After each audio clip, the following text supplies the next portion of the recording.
Hi, fantasy readers. This is Karyne Norton, your fellow book binger, and you are listening to the Finding Fantasy Reads podcast, where you can test out a new fantasy story every single week to find your next favorite author. I wanted to do something fun for the last episode of the season, so I decided to pick 4 flash fiction stories from 4 different authors.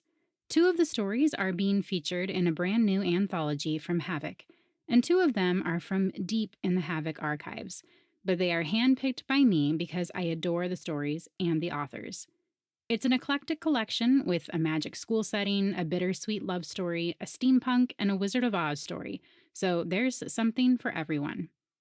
I want to make sure you get to know a little bit about all the authors today, because each one is worth your attention, so I'll introduce each author and story as we go. Be sure to stick around at the end for info about our giveaway and our Listener's Choice Award. I need your votes to pick a winner.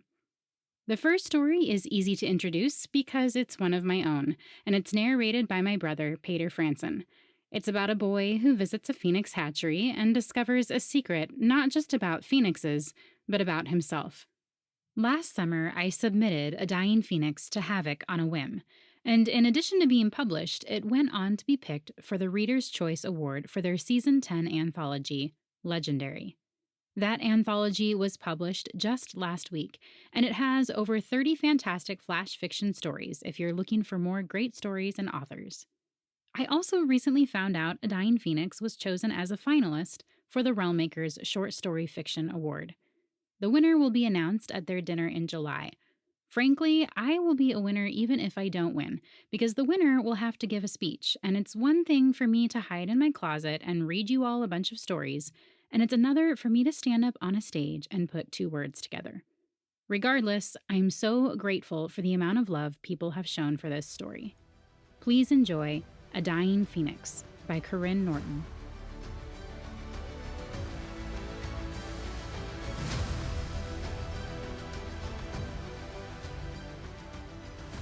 Lyric's quill scratched across his parchment faster than the other mages in training, but he was still too slow to keep up with their bestiary professor. The old man's robes dragged through phoenix droppings inside the hatchery. He smiled as they reached the nesting trees in the heart of the habitat, where at least 100 phoenixes sat on their eggs. It's a little-known fact that not all phoenixes are reborn. Professor Dilbridge clucked his tongue and held out a shaky hand to the bird. His tremors had gotten worse this year, and he'd yet to take on an apprentice. 1 in 4 lacks the attribute for rebirth. The phoenix spread her wings, their span matching Lyric's lanky height. Her feathers flashed ruby and bronze with flecks of pale yellow, like the witch hazel petals they'd ground up in the apothecary. She nudged the professor with her burnished ochre beak. Lyric stepped closer to the nearest brooding mother, tucking his quill and parchment in his robe pocket. He couldn't tear his gaze from the phoenix's scarlet eyes. Is there a way to tell which ones will return? Professor Dilbridge stepped back as the phoenix stirred. It looks like you're about to find out. Keep your distance. The phoenix nudged the deceptively plain egg. A hairline fracture graced its surface, the shell finally chipping when the tiniest beak broke through. A chorus of admiration broke out. Professor Dilbridge chuckled as a sticky peach ball emerged, angling blindly toward its mother. Something in Lyric warmed, like he'd returned from school and his mother's bread had just come out of the oven. He rubbed at his chest, relishing the strange sensation. The mother squawked and sat on her baby, startling several of the onlookers. Wait for it, Professor Dilbridge murmured. Flames shot out from the nest, engulfing both mother and chick. Cries of dismay filled the hatchery before shifting to wonder. Lyric's chest turned cold. Professor Dilbridge stepped closer as the flames died down. When a phoenix is born, the mother must test if the nestling will be reborn. He pulled on the thick gloves, then dug through the ashes before pulling out a single pale pink chick, but no peach ball. Only the mother had returned. She killed her own baby? Lyric's throat grew tight, his voice pained.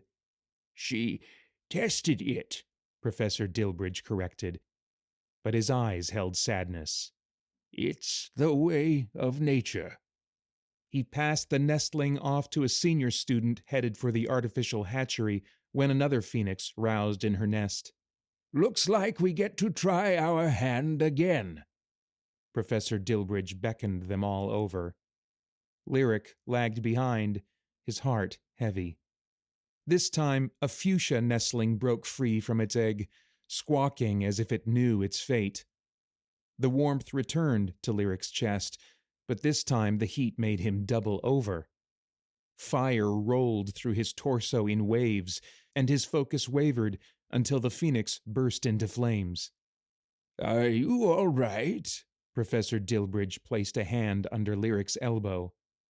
The fire in Lyric's chest dissipated along with the flames in the nest.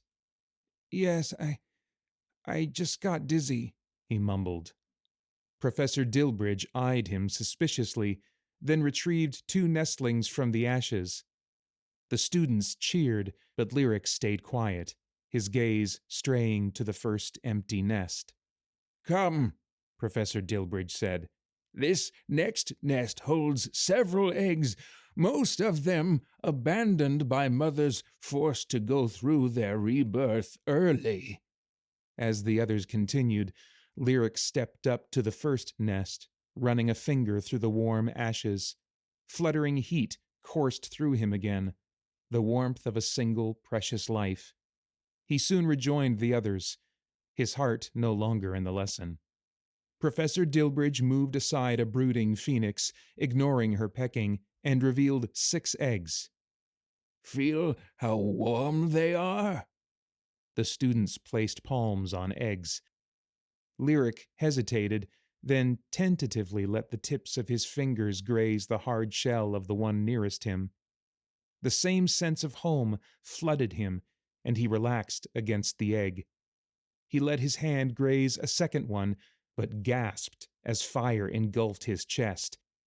He pulled his hand back as though burned.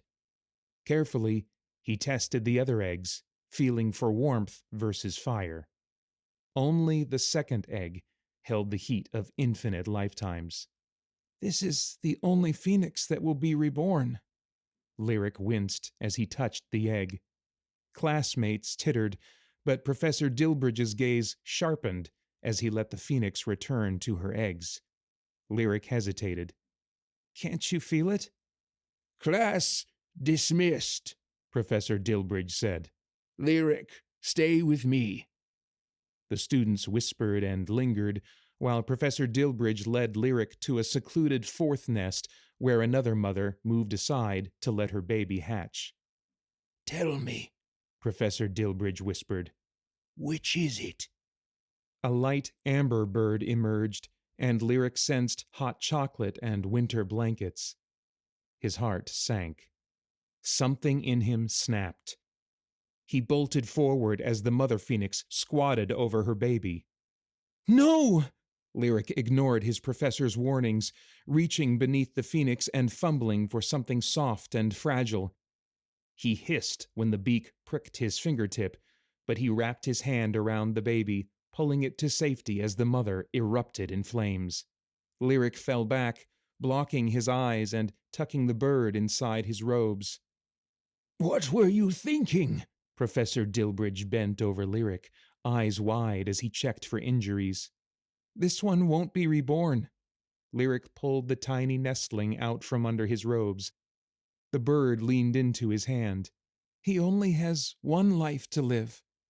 The professor straightened, face slack. He deserves to live it. Would he receive demerits? Be sent home for his reckless behavior? Professor Dilbridge's eyes glistened, his voice harsh. In 60 years, only 4 students have had the gift, but you... His gaze held wonder. You're the first to save a dying phoenix. He helped Lyric to his feet. Come. Today, you start training as my apprentice.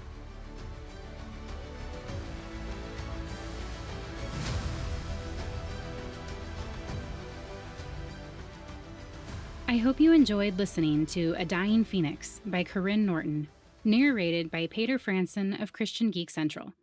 You should all know where to find more of my books by now, but just in case, I'll have a direct link in the show notes to my website, where you can snag the prequel to my epic fantasy series, as well as a link to the Havok anthology that came out last week. This next story is also in the anthology, and it's written by Ruth Nguyen. As a child of immigrant parents, Ruth found her place to belong in fictional worlds. Her classical education, studies at the Author Conservatory, and voracious reading habit fuel her quest after truth and beauty.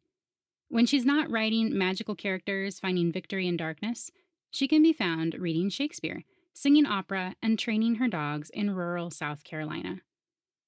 Her story, Sea Flash, hits that poignant balance of tragic and hope that I always find myself drawn to. And since it was also chosen for the legendary anthology, I know I'm not the only one who loved it. I'll be sure to tell you more about Ruth and her books in a few minutes. But for now, please enjoy Sea Flash by Ruth Nguyen.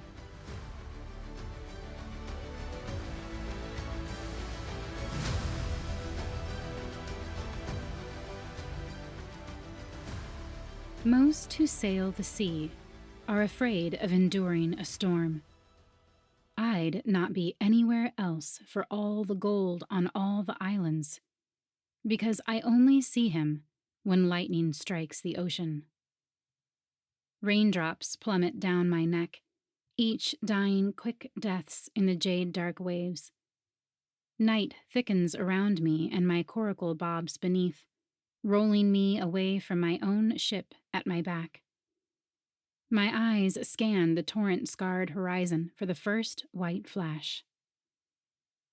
I can never decide whether the lightning draws the ghost vessel from below the surface or places it there from above. I had asked him once. He said he could not tell.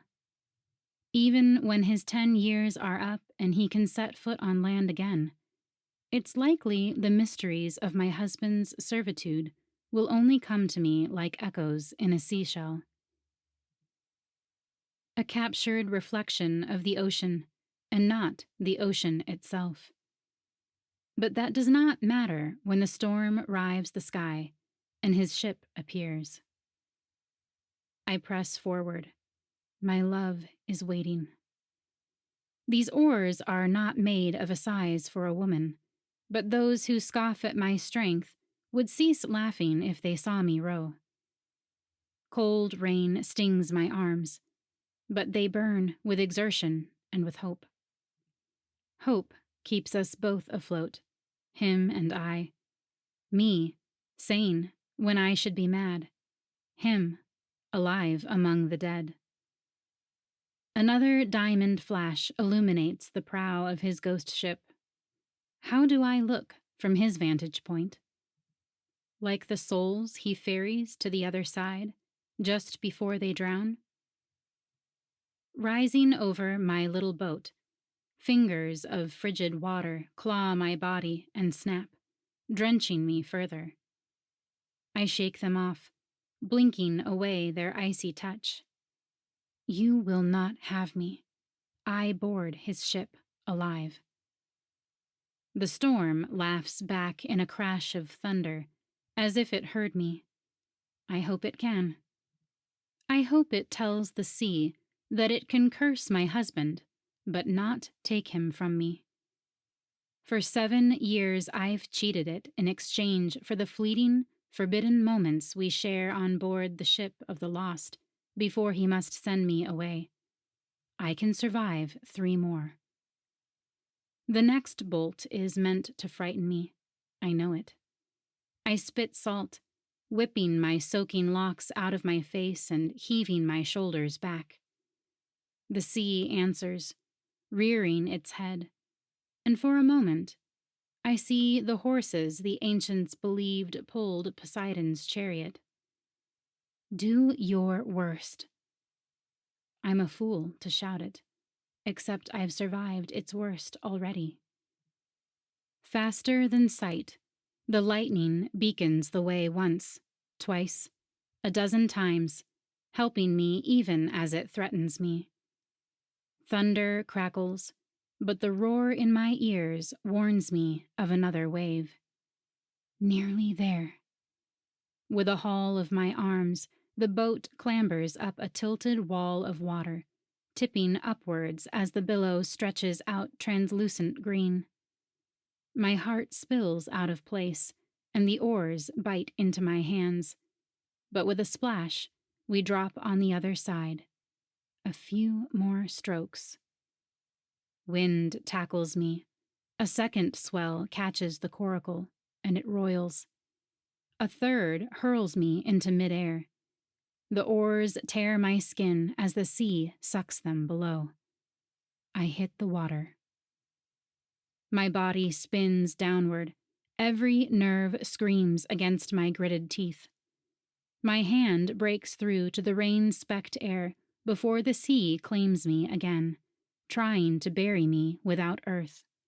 No. The lightning shows me the way up. I climb towards it, hand over hand, kicking myself free, lungs writhing. Air, air, air, air. My head shatters the surface. I gulp oxygen and rain, both burning my throat. Waves pound my body, but I am free.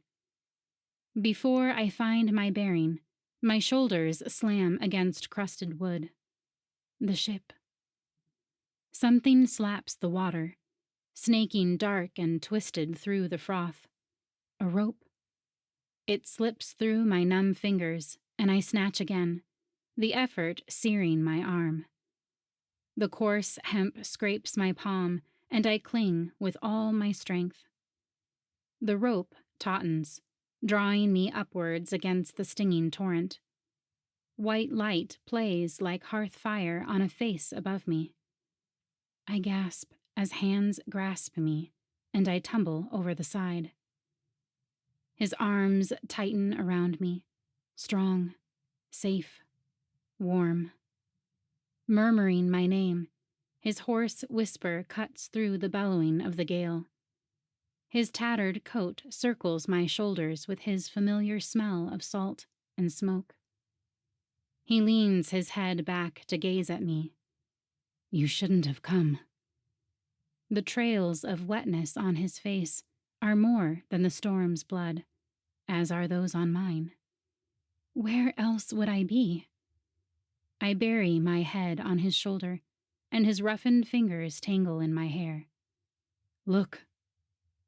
Calling me out of my shelter, he points out across the distance that nearly swallowed me. The last broken shards of my coracle collapse beneath the ocean's buffeting and disappear. Your boat's lost, he says. Lost at sea. He speaks the words all sailors dread with a fierce quietness. What does that mean? My cheek leaves the sodden linen of his shirt. It means you are too. His fingertips trace the curve of my chin. On this ship, only those lost at sea can stay aboard. What? I glance from him to the place where the coracle sank and back again. I can stay. His brow touches mine. I catch my breath. Forever? I'm not captain forever. The joy in his voice reaches my bones. I wrap my arms around him, his solid frame the antithesis of the shifting and treacherous ocean.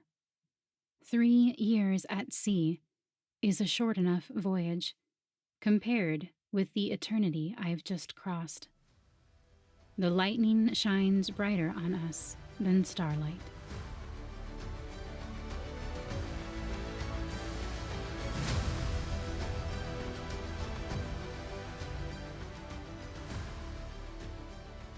I hope you enjoyed listening to Sea Flash by Ruth Nguyen, narrated by Karyne Norton. If you want to read more by Ruth, it's coming, but you'll have to sign up for her newsletter to keep track of it. I'll have a direct link to her Instagram and sign up page in the show notes, and I'll even throw the Havok anthology link in there a second time because I really think you all would love it. This next story can be found deep in the Havok archives, and it's written by Katherine Briggs. Katie crafted her first monster story at age 3. Since graduating from crayons to laptop, she continues to devour and weave fantasy tales while enjoying chai tea. She lives outside Houston with her co-adventurer husband and rescue dog, and she classically educates amazing middle school students, teaches ESL to adults, and enjoys studying other languages. Her flash fiction story, The Tinker, is a fun little steampunk story that leaves me wanting more in this world. Okay, I won't make you wait any longer. Please enjoy The Tinker by Katherine Briggs.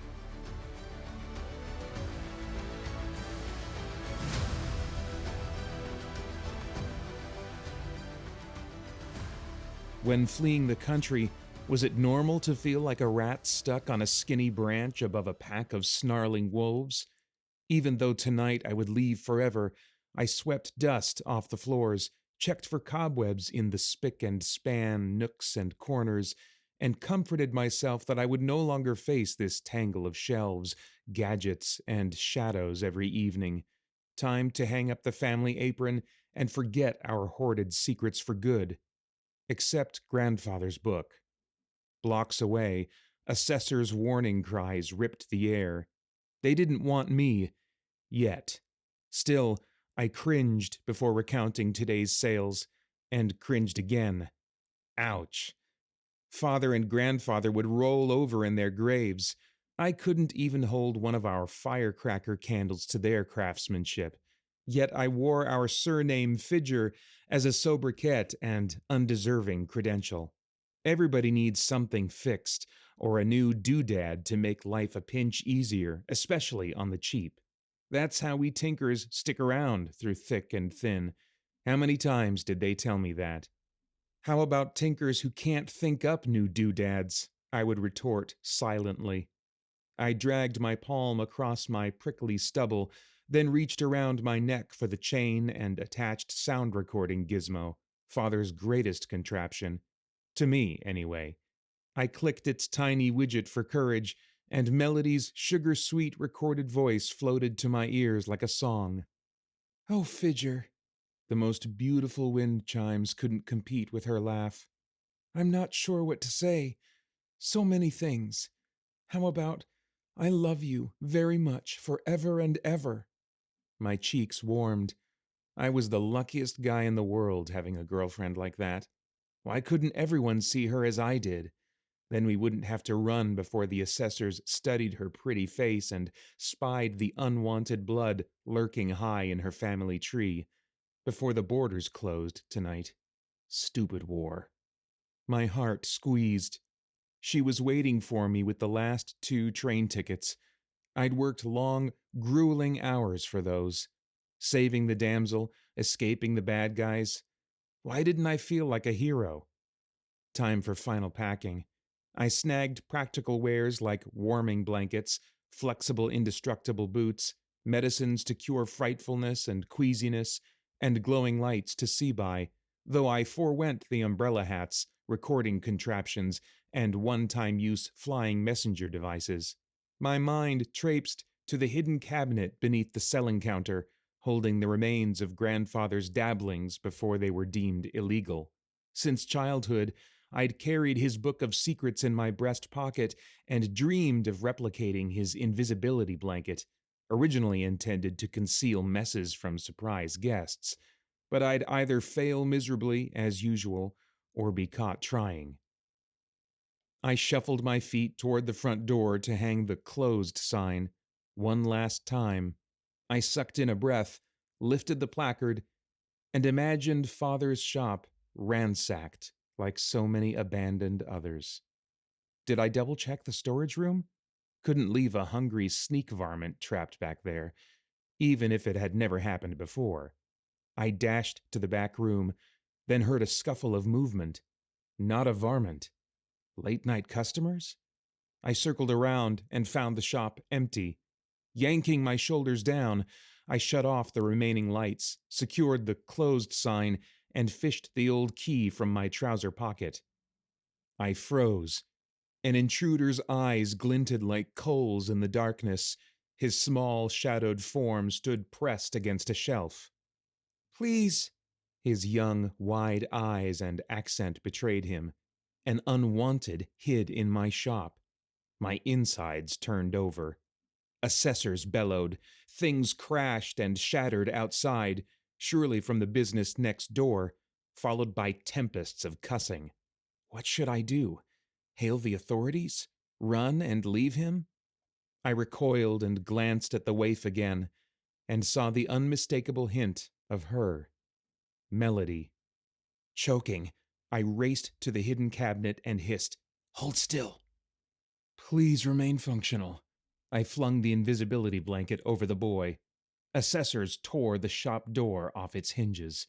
Their shining uniforms, glistening weaponry, and glaring hatred blinded me. I nearly fainted. They growled. One spoke. "Have you seen an unwanted?" I pursed my lips and said nothing. They shoved past me and roamed the shop, knocking goods over and muttering. At last, they left via the gaping doorway. Breathe. The invisible spot hugging the shelf remained still. I set the door back on its hinges, swiped damp hands down my apron, and staggered forward to grab a recorder. Tears rolled down my cheeks as I captured my own shaky voice. "Melody, I love you. Please, wait for me." Then I emptied the contents of the register. Tiny fingers emerged from the blanket. I grasped them, whispered directions to her hiding place, and handed over the recorder, cash, and surely my heart. Like a wisp of smoke, the unwanted fled the shop, for the border. After a long moment, I tore my gaze away and considered the mess surrounding me. It looked like I needed to start tinkering with grandfather's book after all.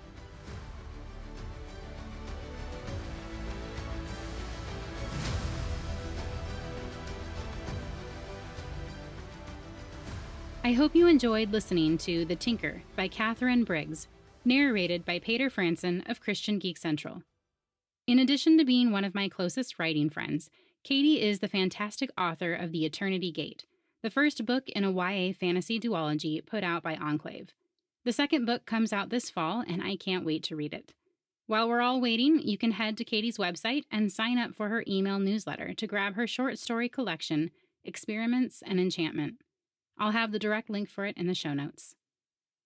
If you enjoyed listening to Paeter narrate either my story or Katie's, you might also enjoy listening to his podcast, Christian Geek Central, where he discusses movies, video games, and all things enjoyed by self-proclaimed geeks from a Christian worldview.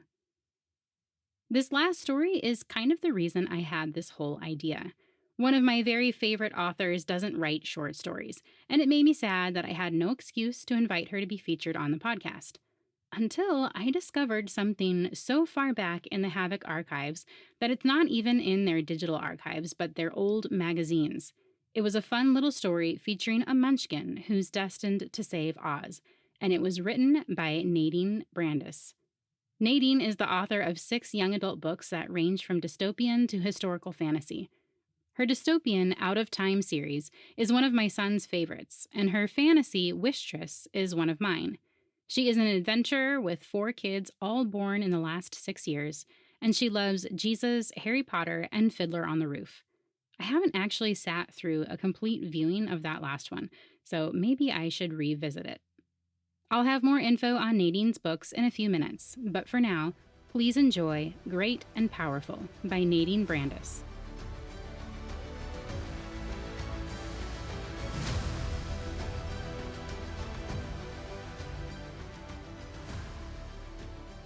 The yellow brick road was covered in blood.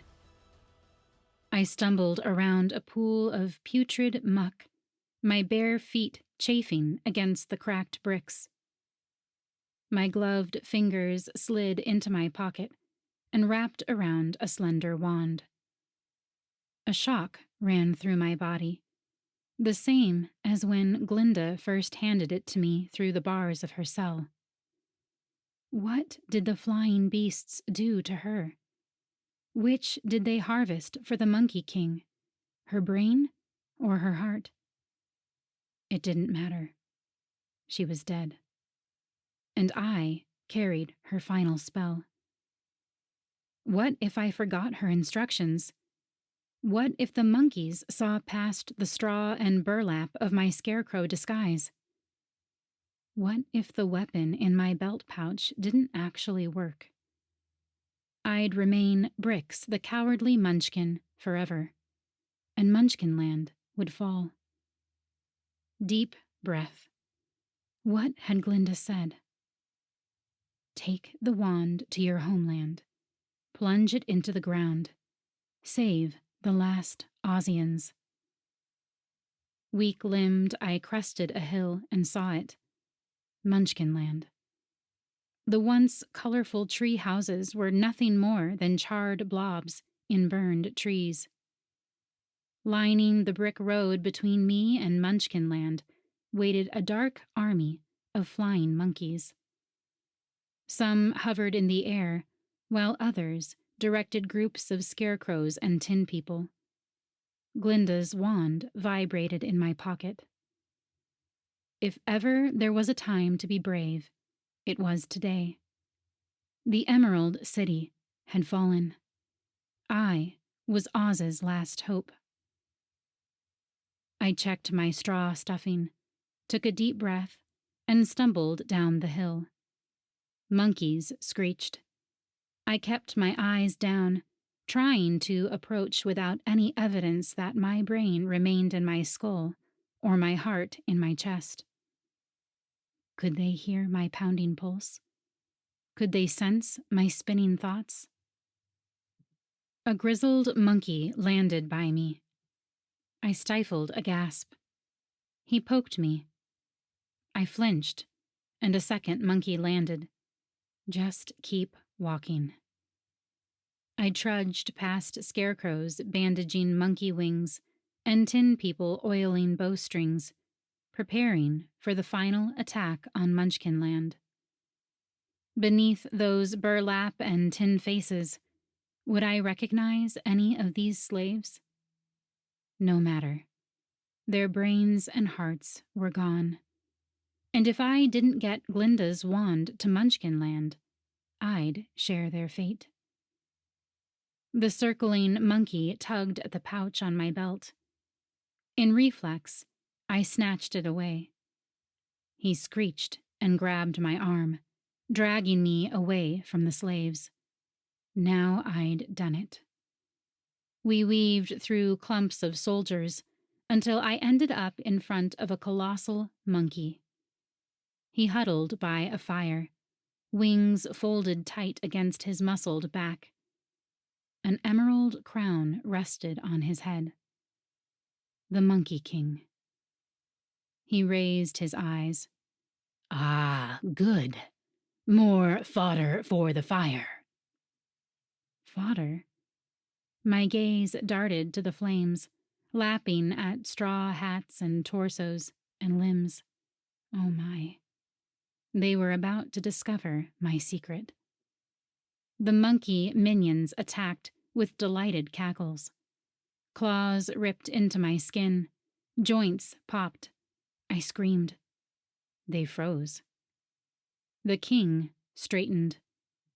This one talks. I couldn't breathe. I couldn't think.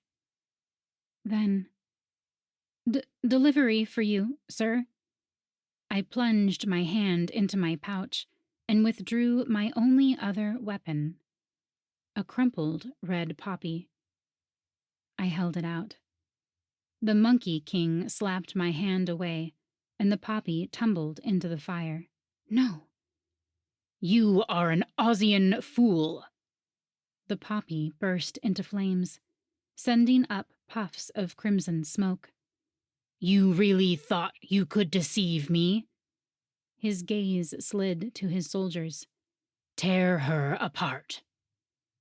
I fumbled for Glinda's wand, but a monkey yanked me backward by my hair. The Monkey King waved away the poppy smoke. A soldier coughed, and I held my breath. The next pull at my hair felt weaker. His grip loosened. Then the king's knees buckled. "What did you?" He looked toward the burned poppy stem. His minions collapsed, one by one, releasing me.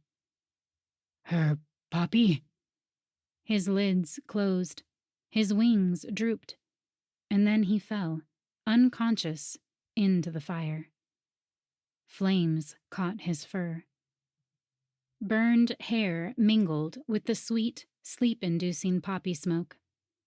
I clapped a hand over my nose and mouth and lurched away from the fire, most of my disguise shredded or gone. But the wand was still safe in my pocket. Screeches filled the air. They were coming for me. I ran, out of poppies and out of time. I didn't dare waste Glinda's spell on defense. My feet slapped the crumbling brick, propelling me toward Munchkinland. So close. A monkey dove for me. I ducked. Another one grabbed my shirt, tearing it. I hurtled past the burned tree gate and into the town square, where the yellow brick road ended in a swirl. "Ozians! Munchkins! I'm here!" A few Ozians popped their heads from hideouts. I dropped to my knees and plunged Glinda's wand into the dirt at the very tip of the yellow brick road. Everything calmed for a moment, like a great inhale. Then wind exploded around me, flinging the monkeys back. Ozians screamed. Lightning struck Glinda's wand and it shattered. "No!" I grappled for the pieces, but a monkey snatched me into the air. My cry disappeared in the thunderous wind, swirling, tumbling.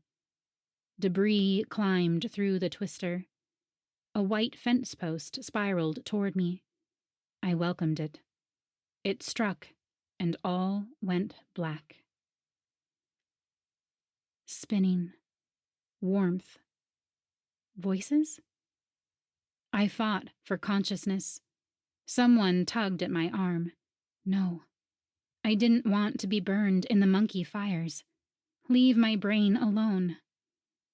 Light pressed against my eyes. My lids flickered. Bright blue. Sky? I sat up, dizzy. My vision cleared. A girl with brown braids and a blue checkered dress stood before me. I lay in a wheat field without a single treehouse or emerald spiral on the horizon. I finally took in the girl's face. I'd seen its portrait in every city hall. Dorothy? She smiled. They say you saved them all. A group of wind-swept munchkins huddled behind her.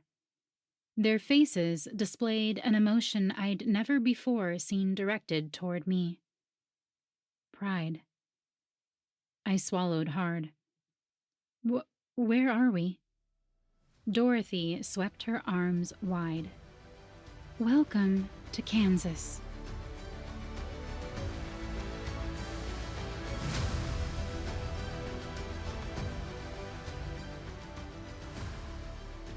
I hope you enjoyed listening to Great and Powerful by Nadine Brandes, narrated by Karyne Norton.